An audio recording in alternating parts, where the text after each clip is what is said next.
The surgical team was already scrubbing out when Nurse Callahan knocked twice on the trauma bay door and said, "Simply, we have a problem." Petra Voss had been on her feet for 11 hours. She had a cold coffee sitting on the nurse's station counter, a protein bar she hadn't opened since 7 that morning, and a patient in Bay 4 who was finally, mercifully, stable. She did not have the bandwidth for a problem. But she followed Callahan down the hall anyway, because that was what you did at St. Michael's Trauma Center in Halifax. You followed the knock. The man on the gurney was unconscious. 2 gunshot wounds, one through the left shoulder, one grazing his side, close enough to the kidney that Petra's stomach tightened the moment she saw the imaging. He had been brought in by 2 men who had not given their names, had not answered questions, and had left before the paramedics had even finished transferring him to the bay. The attending on call, Dr. Finch, was stuck in a 12-hour surgery upstairs with a ruptured aorta. That left Petra, the charge nurse, running trauma stabilization while they waited for backup.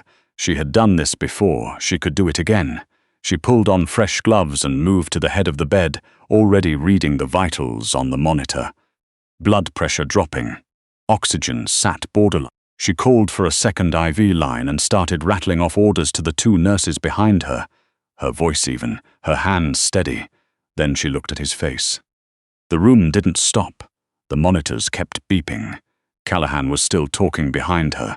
The world kept moving exactly as it had before, but something in Petra's chest cracked open like ice in April. 6 years, she had spent 6 years building a life in which this man did not exist. She had moved from Toronto to Halifax, changed hospitals, changed her hair, changed her last name back to her mother's maiden name after the divorce that never was, because they had never actually married. Because he had made sure of that, because Cedric Lorne did not make permanent things out of people like her. And here he was, bleeding on her table. His name was Cedric Lorne. In Halifax, people didn't know that name. In Halifax, Petra had a small apartment above a Portuguese bakery, a daughter named Willa who was 5 years old and obsessed with penguins, and a life that was ordinary and unremarkable and entirely her own. In Toronto, Cedric Lorne was not ordinary. In Toronto, the name meant something that made lawyers go quiet, and city councillors choose their words carefully, and certain restaurants have a corner table perpetually reserved even when they claim to be full. She had known what he was when she met him. She had told herself it didn't matter. She had been 24 and idealistic and, she could admit now, spectacularly naive. Petra steadied her breathing. She pressed 2 fingers to his wrist beside the monitor cuff, an old habit, something tactile to anchor herself, and felt his pulse, weak but present. She made a clinical decision to treat him the same way she would treat anyone else who came through that door, because that was the only decision she was capable of making in this moment that wouldn't unravel her entirely. "Get me 2 units, Oneg, and call Dr. Osi down from cardio," she said, "and somebody find out what happened to his security detail." The last thing she needed, she thought, was for whoever had put 2 bullets in Cedric Lorne to walk through her emergency department looking for him. The first time Petra had seen Cedric Lorne, he had been standing in the rain outside the Royal Conservatory on Bloor Street, holding an umbrella he wasn't using over a stranger's head, while the stranger tried to hail a cab. She had watched from the steps, half sheltered under the overhang, still holding her violin case. It had been such a strange, small gesture. Not the umbrella, the way he had kept holding it even after the cab pulled away, seemingly unaware that he was now standing in the rain alone, looking mildly puzzled by his own actions. She had laughed, out loud. Without meaning to, he had looked over. That had been the beginning, which she understood now was also the ending, the way some things are. She had been a session musician then, scraping together a living playing weddings and studio work and the occasional film score, saving money to go back to school for nursing. He had been, she would find out later, many things. The legitimate face was a property development firm with offices in 3 cities. The other face was something she would spend the better part of 2 years piecing together, from half sentences and careful silences and the way certain men looked at the floor when he entered a room. She had asked him once, directly, It was 2 in the morning and they were in his kitchen, and she had been there for 8 months by then, and she had looked at him across the marble island and said, "Tell me what you actually do." He had looked at her for a long moment. Then he had said, "I make problems disappear." She had thought, foolishly, that he was being theatrical. It took her another 4 months to understand he was being precise. The day she left, she had been 12 weeks pregnant. She had found out 4 days earlier and had not told him, because 4 days earlier she had also found a man zip-tied to a chair in the storage room of the Lakeshore property, and Cedric had walked in behind her and looked at her with an expression she had never seen on his face before. Not anger, not embarrassment. Something clinical and measuring, as though he was deciding something. He had said, "Go wait in the car." She had gone. She had waited. And then she had thought about the baby and about that expression on his face, and she had gotten out of the car and never gone back. She had called twice from a payphone, an actual payphone, which she had to look up the location of online, not because she thought he was tracking her phone, but because she needed the physical distance of a different object in her hand to make the calls feel real. He hadn't answered either time. She had left no messages. She had assumed that was the end. Dr. Osi arrived in 12 minutes, which was fast. He took one look at the shoulder wound, conferred with the attending who had finally been reached by phone, and determined that the bullet had been surgically removed elsewhere. Recently and competently. Someone had already treated him, someone with skill and equipment. The graze on his side was the issue. It had nicked something it shouldn't have, and he was bleeding internally in a slow, persistent way that would become a serious way if they didn't address it. Petra handed off to the OR prep team and stepped back. She stood in the hallway outside Trauma 2 with her back against the wall and her arms crossed over her chest, and she gave herself exactly 60 seconds to feel whatever she was going to feel. She felt rage. Old and cold and very quiet, the kind that has been stored in the back of a closet for years and has calcified into something almost manageable. She felt fear, not for him. For Willa, who was at the after-school program at the community center on Barrington Street right now, making a craft out of felt and pipe cleaners with a teenager named Marcus who helped with afternoon pickup on Tuesdays. Willa, who looked almost nothing like Petra, and almost everything like Cedric, which was a fact Petra had catalogued once, and then firmly filed away under things she was not going to think about. Willa, who had never once asked about her father in a way that required a real answer, because she was 5 and 5-year-olds ask things like, why do dogs sneeze? And is the moon made of cheese or just regular rock? And Petra had been able to live inside that window of easy questions, knowing it would eventually close. 60 seconds were up. She pushed off the wall and went back to work. He was out of surgery by 9:30 that evening. Stable. He would need monitoring overnight, possibly longer. The 2 men who had brought him in had not returned. There was no name in the system. Whoever had made the intake error had listed him as John Doe, and no one had corrected it, possibly because no one was sure what his actual name was, and possibly because the 2 nurses who had processed his arrival had a very particular look on their faces that suggested they had been given certain information they were not comfortable relaying. Petra knew that look. She had worn it herself once. She was not supposed to be in his room. She had handed off his care to the overnight team, had finished her shift documentation, had eaten half the protein bar, and thrown away the cold coffee and retrieved her coat from her locker. She was supposed to go home. She went to room 14 instead. He was pale against the pillow in the way that dark-haired people go pale, all the color draining to the surface and leaving something stark behind. There were lines in his face she didn't remember. 6 years would do that, she supposed. He was 41 now. She had done the math on her way down the hall. She stood in the doorway. The monitor beeped steadily. His breathing was even. She said nothing. She just looked at him for a moment, in the way you look at a scar you've mostly forgotten, not with grief exactly, but with a kind of tired recognition. Then his eyes opened. He found her immediately, not the way people find you when they're coming up from anesthesia, slowly and with confusion. He found her the way he had always done things, directly and without apparent effort, as though the room had simply arranged itself to point at her. He said her name. Not her name now, her name then. The name she had stopped using.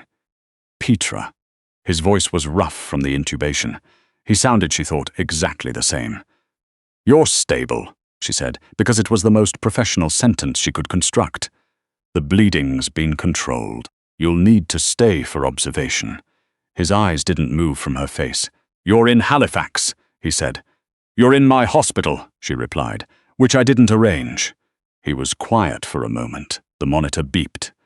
Down the hall, someone was talking about a patient in 11 with a complicated hip fracture. "How long?" he asked. 6 years, she said, "give or take." Something moved across his face that she did not examine.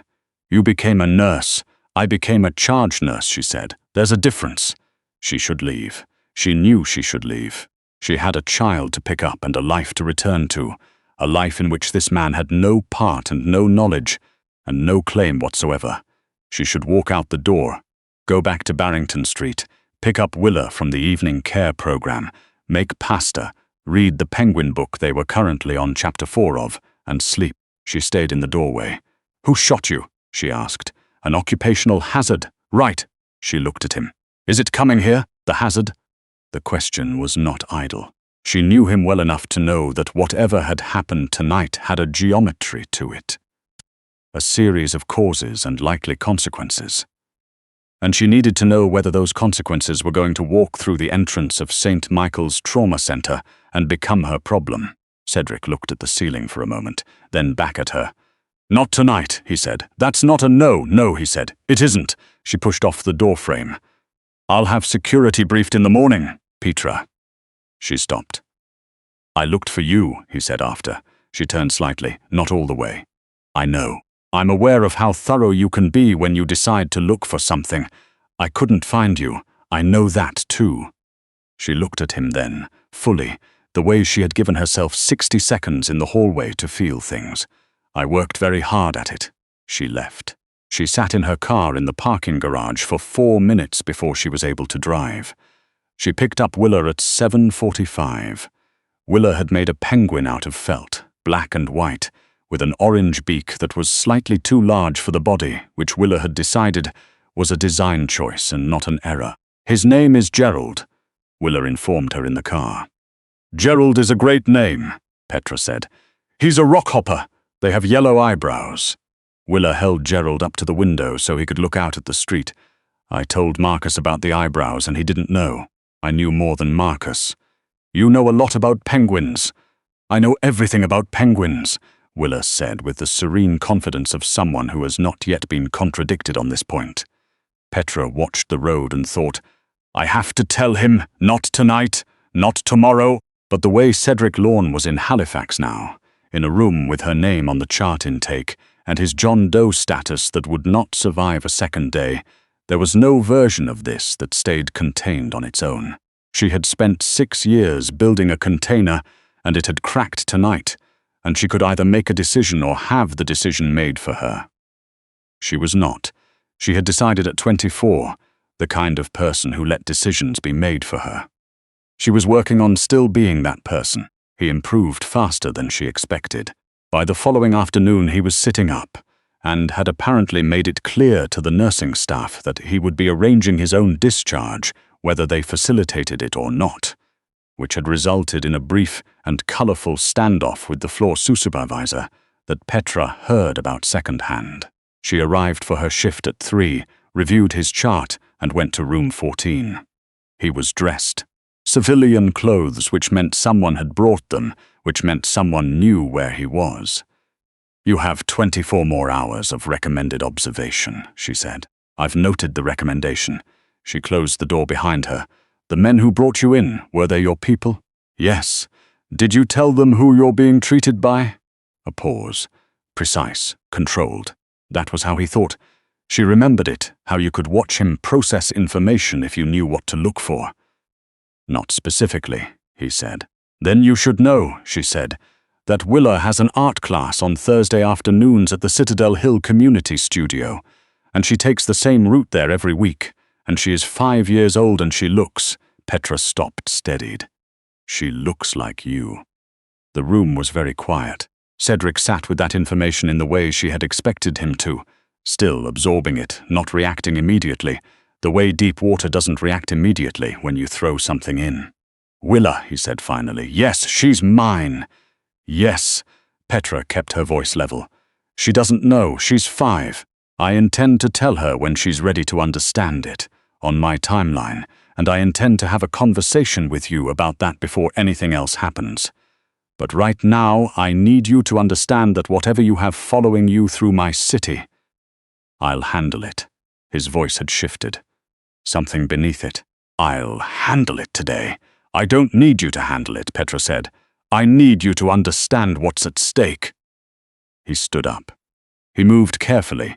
The shoulder was in a sling and he was pale, still, though less so, and he crossed the room until he was close enough that she had to look up slightly to meet his eyes. I do understand, he said. I understand better now than I did 40 seconds ago. She held his gaze. I'm not saying this to give you leverage. I'm saying it so you know what I have to lose. I know. His voice was quiet. I know what you have to lose. I'm going to make sure you don't lose it. She should have said something measured and professional. She should have handed him a discharge form and walked out. What she said was, she has your eyes. I don't know if that's easier or harder to say out loud. Something in his face changed. Just briefly, just enough. Easier, he said. Tell her. He stopped, started again. When she's ready, tell her I would like to meet her, that there's no pressure, that it will be on her terms. On her terms, Petra repeated. And mine, and yours. He said it without hesitation. He left that afternoon. Security had been briefed, which turned out to be unnecessary, because whatever problem had been following, Cedric Lorne apparently concluded its business with remarkable speed. Petra would learn this in pieces over the following weeks, not because Cedric told her directly, but because he sent a lawyer to her apartment above the Portuguese bakery, with a document that outlined, in careful legal language, an arrangement designed entirely around Petra's autonomy and Willa's welfare, and which gave Cedric Lorne precisely nothing he had not been explicitly offered. She read it twice. Then she called the number at the top of the document and said, This is more than I expected. Tell me what you want changed, Cedric said. Nothing, she said. That's why I'm calling. A pause. Can I see her? Petra looked out the window. The bakery below was closed and the street was quiet, and Willa was asleep in the next room with Gerald the felt penguin tucked under her arm. She wants a rockhopper penguin for Christmas, Petra said. The stuffed animal kind, the specific kind with yellow eyebrows. I have not been able to find one at any of the 3 toy stores I've checked. Silence on the line, then. I'll find one. I know you will, Petra said. That's not an invitation, it's information. I understand the difference. She believed him. That was the complicated part. She had always, despite everything, believed him when he said he understood things. The trouble was that understanding something and doing the right thing with that understanding were different skills, and Cedric had historically been better at the first than the second. But he had been in a hospital room for 24 hours with a bullet wound and a revelation that changed the geometry of his life, and the first thing he had done was send a document that gave Petra everything she needed and asked for nothing. She thought, people can learn things. Even the kind of people who make problems disappear, she thought. Willa is going to ask about her father eventually. The window of penguin questions is closing, she thought. I am so tired of deciding alone. Saturday, she said. There's a public skate at the Oval at 2. She loves it. She falls down constantly and thinks it's funny. Petra paused. She doesn't need to know who you are yet. You can just be someone I know. Saturday at 2, Cedric said. If you're late, Petra said, we will not be there when you arrive. I won't be late. She hung up. She stood at the window for a while, watching the street, and she felt something she hadn't expected to feel, not forgiveness, which was a larger thing that would take much longer and might not fully arrive, not relief. Something quieter, the particular feeling of a decision made and made again finally landing somewhere solid. She had built something in Halifax, a real thing, With a daughter and a bakery below her window and a cold coffee at the nurse's station and a felt penguin named Gerald. It was hers and she was not giving any of it back. But Willa was going to want to know, and Petra, who had left a payphone number and driven away at 24 with one decision made and another unmade, had always known this day would come. She went to bed. On Saturday at exactly 5 minutes to 2, she and Willow arrived at the Oval. Willow was wearing her purple jacket and carrying her skates by the laces, arguing passionately that Gerald should be allowed to watch from the boards. A man was standing near the entrance. Dark coat, shoulder held slightly carefully, the way you hold something that is healing. He was looking at the ice. He heard them before he turned, or maybe he didn't need to hear them. Maybe he had been watching the entrance the way Petra had always known he watched things, quietly, from the edge, cataloguing. He turned. He saw Willa, and for just a moment the most controlled man Petra had ever known looked completely undefended. "Gerald comes to watch," Petra told her daughter, without looking away from Cedric. "That's not negotiable." "Obviously," Willa said, and tucked the penguin under her arm and marched toward the ice, already planning her first fall. Cedric looked at Petra. "Thank you," he said quietly. "Don't thank me," she said. "Prove it." She followed her daughter onto the ice and did not look back, which was, she had learned, how you moved forward, not by looking back, but by knowing without looking that some things were still there.